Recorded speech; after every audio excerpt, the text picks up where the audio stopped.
Quem mora na cidade grande costuma pensar que morar no interior é mais tranquilo e seguro.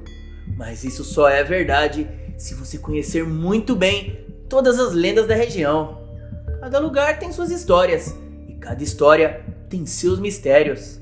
Minha avó sempre me dizia pra pôr sentido nas coisas. Eu não entendi isso muito bem, até que eu vivi na pele e escapei por muito pouco. Que sirva de aviso pra você, porque nesse mundo existem muitos mistérios inexplicáveis. Por isso preste bastante atenção da próxima vez que alguém te contar um caso, porque saber o que fazer ao encontrar uma dessas situações pode ser a diferença entre a vida e, bem, quem sabe o que tem do outro lado, não é mesmo? O fato é que minha avó sempre me contava histórias bem populares do folclore brasileiro. Ela jurava que um tio dela havia prendido um saci que rondava a casa onde ela cresceu em uma fazenda. Minha avó sempre me contava que escutava o saci e os animais ficavam muito agitados. Apesar de muito pequeno, eu já era burro velho, com 2 irmãos mais velhos que sempre tentavam me enganar.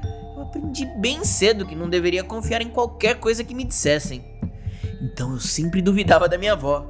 Ela me garantia que sempre que o saci aparecia pela fazenda, ele fazia questão de fazer uma trança no rabo do cavalo. É claro que eu não acreditava, né? Eu nunca dizia nada, porque eu gostava das histórias da minha avó. Mas uma coisa eu sempre conseguia perceber. Algumas histórias que ela tinha apenas ouvido falar, ela contava normalmente. Outras, como essa do saci, que ela jurava ter acontecido com ela, mexiam profundamente com a minha avó, como se ela mesma acreditasse em tudo que estava me contando. Ela sempre me dizia que se eu encontrasse alguma dessas entidades, que eu não deveria nunca mesmo olhar nos olhos dela.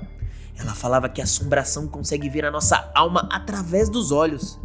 Ela dizia que sempre que escutava o saci por perto, ela fechava bem os olhos e até acabava dormindo. Claro que esse trecho sempre me fazia pensar que era exatamente o que os adultos queriam. Eles começavam a fazer algum barulho sinistro e as crianças iam dormir com medo de encontrarem alguma assombração. Quando eu tinha uns 14 para 15 anos, meu pai comprou um sítio. Não era muito grande, acho que era mesmo uma chácara. Se é que a diferença entre um e outro é só o tamanho. Eu comecei a visitar bastante esse sítio, era assim que a gente falava. E nessas viagens eu comecei a conhecer os vizinhos, gente que morava lá. Primeiro eu fiz amizade com o cachorro, o Amarelinho. Ele gostava tanto da gente que quando escutava o carro do meu pai, corria até a estrada para nos receber. Eu acho que dava quase 1 quilômetro da estrada até a entrada do sítio. E o Amarelinho vinha acompanhando a gente pelo caminho.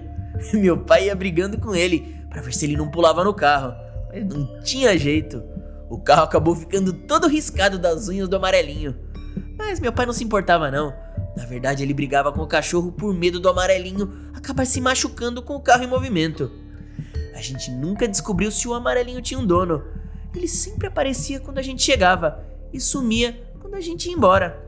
Todos da região conheciam o cachorro, que parecia ser de todo mundo ao mesmo tempo. Eu tenho muita saudade dele. Ele foi o meu primeiro amigo ali no campo. Logo eu acabei conhecendo outros jovens mais ou menos da minha idade por ali. Todos moravam na região, só eu é que era o forasteiro. Já acostumado a conviver com meus irmãos mais velhos, eu já sabia que mesmo não sendo o mais novo da turma, eu ainda era o novato. Por isso, eu tinha minhas defesas bem preparadas.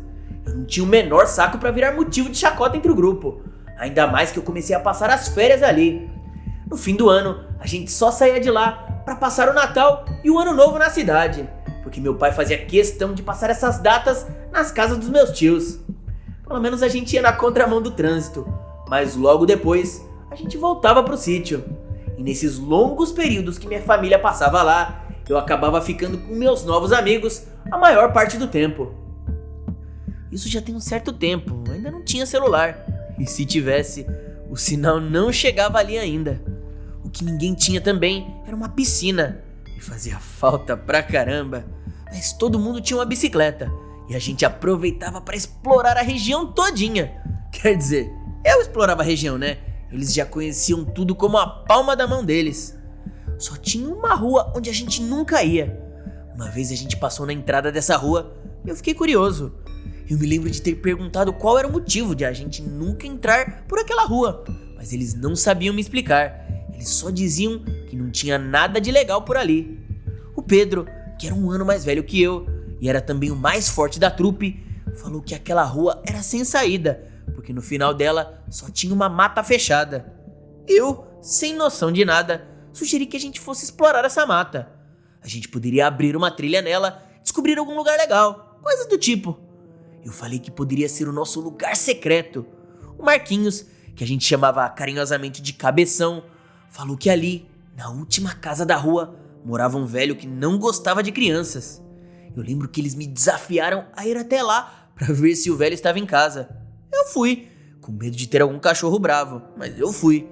Isso seria um bom motivo para evitar essa rua. Mas eu era muito rápido na pedalada, então eu usei a minha famosa técnica da fuga. Eu fui caminhando até o fim da rua, levando a bicicleta ao meu lado, virada para a entrada da rua. Se aparecesse qualquer coisa ali, era só montar na bike e sair em disparada. Mas eu vi que a casa estava aparentemente abandonada. Quando eu voltei para a entrada da rua, meus amigos estavam com cara de besta. Eu falei para eles que a casa estava abandonada, caindo aos pedaços. O Pedro fez uma cara de preocupado e comentou: será que o velho ainda tá vivo? Ele morava sozinho. Se ele virou presunto, quem é que iria perceber? Eu chamei eles para irem comigo até lá para ver. Depois que eu já tinha ido, eles tiveram que tomar coragem para não passarem por medrosos. A gente foi até a casa e o Jiraiya, que eu nem preciso dizer que era o japonês do grupo, só queria ir embora. Mas ali na frente da casa, um começou a dar ideia errada pro outro. Logo, eu, besta pra caramba, tive a ideia genial de falar: tem uma goiabeira ali, eu entro pra olhar a casa e se alguém aparecer, eu digo que só queria pegar umas goiabas pra gente. Só que eu não queria ir sozinho. Eu falei que era bom o Pedro vir junto, porque ele era mais forte que muito adulto. Mesmo que o dono da casa fosse um velho, se ele não gostava de criança, imagina de adolescente. Então o Marquinhos, a Daniela, irmã dele, e o Gabriel ficaram do lado de fora, e eu pulei o portão com o Pedro. A gente olhou pelas janelas da casa e estavam todas fechadas. O Pedro me perguntou: o que é que a gente vai fazer se encontrar o cadáver do seu Antônio? Eu respondi que era melhor não falar nada pra ninguém, ou então nossos pais iriam acabar colocando todo mundo de castigo por ficarmos entrando na casa dos outros. Especialmente meus pais, que viam perigo em tudo. Sintoma de quem vive na cidade, né? Mas eu nem imaginava que os pais dos meus amigos eram ainda piores. Ainda que eu soubesse, eu iria achar que era pura crendice. A casa estava muito escura, porque as janelas estavam todas fechadas. Muito pouca luz entrava pelas frestas. Dava pra ver muito pouco. Eram umas janelas bem velhas, bem estilo colonial. Ou se o Antônio tinha dinheiro, ou ele comprou essas janelas de alguma demolição de casas mais antigas. Apenas pela idade dele era capaz que ele tivesse nascido no período colonial. No fundo do quintal tinha um galpão tipo que o meu pai tinha, onde eu guardava minha bicicleta e ele as ferramentas e todo tipo de tranqueira que ele guardava pro caso de precisar usar algum dia. Ele sempre me falava que aprendeu com o pai dele, que quem guarda, tem. A gente ouviu um barulho vindo desse galpão. A porta também parecia colonial. Tinha uma fechadura para aquelas chaves enormes. Foi aí que ferrou tudo, porque o Pedro era o maior entre a gente. E se eu não queria ser o medroso da turma, imagina ele. A gente se olhou e o barulho aconteceu de novo. De relance, eu pensei ter visto a porta se mexer. Foi muito estranho, parecia que alguma coisa queria sair dali. O Pedro também viu. Ele não disse nada, mas eu perguntei se ele queria ir lá ver o que era. Pra dar uma de machão, ele aceitou. Será que é algum bicho? Ele me perguntou. Fazia sentido, mas provavelmente algum bicho selvagem. Um gato, um tatu, sei lá. O seu Antônio não ia deixar um bicho trancado ali, né? Além de ser maldade, seria besteira com um quintal desses, onde um cachorro poderia servir de guarda. Mas a gente foi andando em direção ao galpão. Quando o Pedro estava quase olhando pela fechadura, a gente teve a impressão de que a porta estava se abrindo. Mas foi aí que o seu Antônio apareceu atrás da gente. Se a gente não tivesse aproveitado para mijar antes de entrar ali, eu tinha me mijado todo, com certeza. Foi a primeira vez que eu vi o velho. Ele estava muito nervoso, começou a gritar que ali não era lugar de criança. Mesmo sendo adolescente e acompanhado do Pedro, eu achei melhor não contrariar. o seu Antônio era muito velho, muito mesmo. Se eu disser que ele parecia uma múmia viva, não é exagero. Tinha algo muito estranho nele. A roupa dele não parecia nem desse século e tava toda velha e toda rasgada. Ele mandou a gente ir embora e a gente logo saiu correndo de lá. Os olhos dele eram muito estranhos. Parecia que faltava vida. Não sei explicar, mas ele não parecia ameaçador, apesar de mal-humorado. Claro que estar com o Pedro ajudava na coragem, né? Quando a gente pulou o portão, o Pedro jurou que olhou pra trás e não viu mais o velho. Eu falei que ele devia ter entrado no galpão pra ver se a gente tinha mexido em alguma coisa. E acabou ficando por isso mesmo. Claro que o cabeção do Marquinhos abriu a boca pro pai dele sobre a nossa aventura. E o pai dele resolveu ir até o seu Antônio para fazer o filho se desculpar por ficar incomodando. Mas quando eles chegaram lá, ninguém atendeu o portão. O Marcão e o Marquinhos voltaram lá mais algumas vezes e nada. O Marcão ficou com a pulga atrás da orelha. E depois de um tempo, descobrimos que o velho tinha batido as botas. E isso já tinha muito tempo. Acharam apenas a ossada dele, deitado numa cama antiga, já toda apodrecida. Eles recolheram os restos mortais do seu Antônio e eu não sei o que fizeram. Se enterraram, se cremaram. Ele não tinha nenhuma família, mas o problema é que o Pedro e eu tínhamos visto o seu Antônio lá alguns dias antes. Eu até falei que deveria ter sido algum outro velho, algum vizinho dele, porque eu nunca tinha visto esse seu Antônio antes. Mas o Pedro, que morava na região, garantiu que era o próprio. Assim que o Marquinhos saiu do castigo, a gente se reuniu. Por sorte, ele foi o único que ficou de castigo, porque a irmã dele estava junto naquele dia. E o pai dele disse que a responsabilidade dele como irmão mais velho era garantir a segurança da Daniela em primeiro lugar e não ficar dando bobeira por aí. De qualquer forma, a gente se encontrou, sem a Daniela, e conversamos sobre o que vimos na casa. O Marquinhos não queria acreditar no que a gente tinha visto, mas que outra explicação a gente teria pro velho que vimos? O Marquinhos ainda estava achando que a gente estava inventando tudo isso só para assustar. Já o Pedro garantiu que era o velho Antônio, mas o cabeção disse que se a gente viu alguém lá, o Pedro poderia ter confundido com o seu Antônio pelo susto. Mas foi aí que eu falei: tá, mas se o Pedro confundiu o velho, quem foi esse que a gente viu? E por que ele estava na casa do seu Antônio? E não avisou ninguém que ele tinha falecido? Infelizmente, essa pergunta só poderia ser respondida voltando ao local. Quando a gente chegou lá, o Marquinhos ficou com medo e não quis entrar. Ele inventou uma desculpa esfarrapada de que alguém precisava ficar tomando conta das bicicletas na rua para ninguém pegar. O Pedro foi na frente e eu fui seguindo ele.